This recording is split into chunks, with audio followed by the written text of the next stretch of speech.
Kalau kita ngomongin sekolah, apa sih yang pertama kali kepikiran? Mungkin gedungnya, ruang kelasnya. Tapi gimana kalau ada sebuah sekolah yang dibangun bukan cuma dari batu bata, tapi dari mimpi, keringat, dan harapan seluruh warganya? Nah, ini dia kisah inspiratif SMAN 1 Sukanegara, sekolah yang literally lahir dari semangat satu komunitas. Nah, ini dia pertanyaan utamanya. Gimana caranya sebuah institusi pendidikan itu bisa lebih dari sekedar tempat belajar? Gimana caranya dia bisa jadi jantungnya sebuah komunitas, jadi kebanggaan setiap warganya? Yuk kita telusuri bareng-bareng perjalanannya. Biar kebayang perubahannya, coba deh kita lihat perbandingan ini. Dulu, mereka tuh cuma bisa numpang di gedung SMP, dan belajarnya pun harus nunggu sore. Dan lihat sekarang, wow, udah jadi kampus mandiri seluas 2 hektar yang megah banget. Perjalanan dari titik A ke titik B inilah yang bakal seru banget buat kita bedah. Jadi, semua ini tuh berawal dari sebuah kebutuhan yang super mendesak. Jauh sebelum sekolah ini berdiri, ada sebuah kekosongan, sebuah lubang besar yang dirasain banget sama masyarakat di Cianjur bagian selatan. Coba bayangin ya, ini awal tahun 80-an. Semangat anak-anak muda buat lanjut ke SMA itu lagi tinggi-tingginya. Tapi, ada tembok raksasa yang ngehalangin. Nggak ada satupun SMA di seluruh wilayah selatan. Satu-satunya pilihan, ya harus pergi jauh ke pusat kota Cianjur. Dan ini bukan cuma soal jarak loh.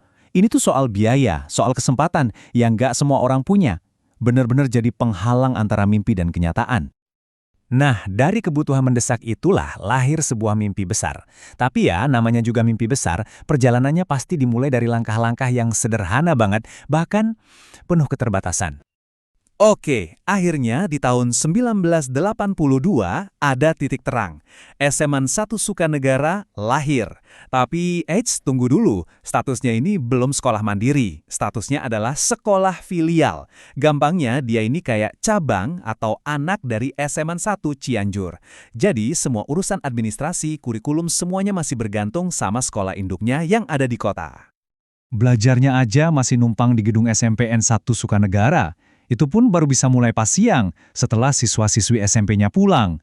Dan yang lebih hebat lagi, sumber dayanya itu benar-benar dibagi. Pemimpin pertamanya Pak Ariswaya, statusnya cuma pelaksana tugas. Jadi beliau harus pintar-pintar bagi waktu dan tenaga, karena beliau juga menjabat sebagai kepala sekolah di SMA 1 Cianjur. Ini nunjukin banget kalau semangat gotong royong itu udah ada sejak detik pertama sekolah ini berdiri. Luar biasa!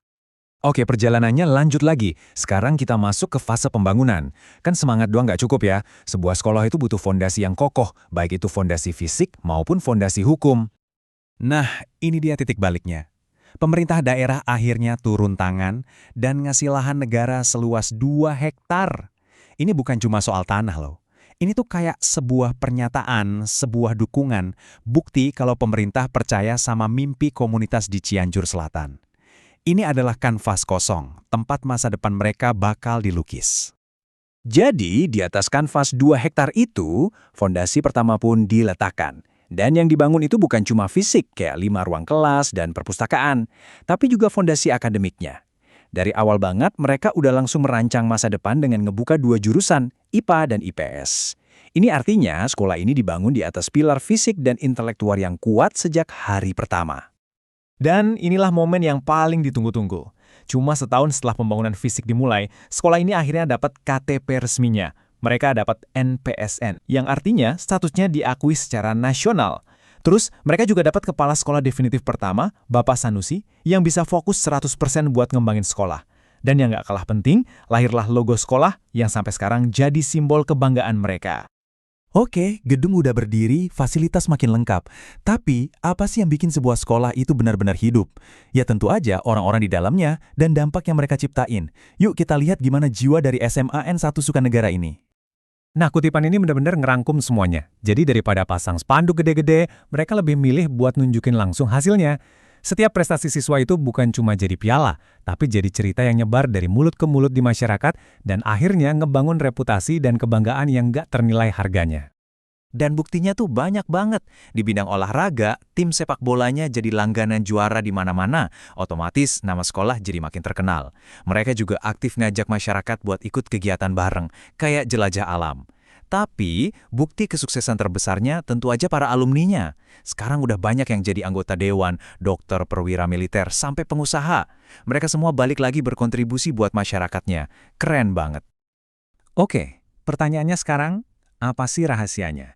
Gimana caranya sekolah yang tadinya cuma numpang bisa tumbuh sepesat ini dan ngasih dampak yang sebesar ini? Jawabannya ternyata cuma satu kata, sinergi.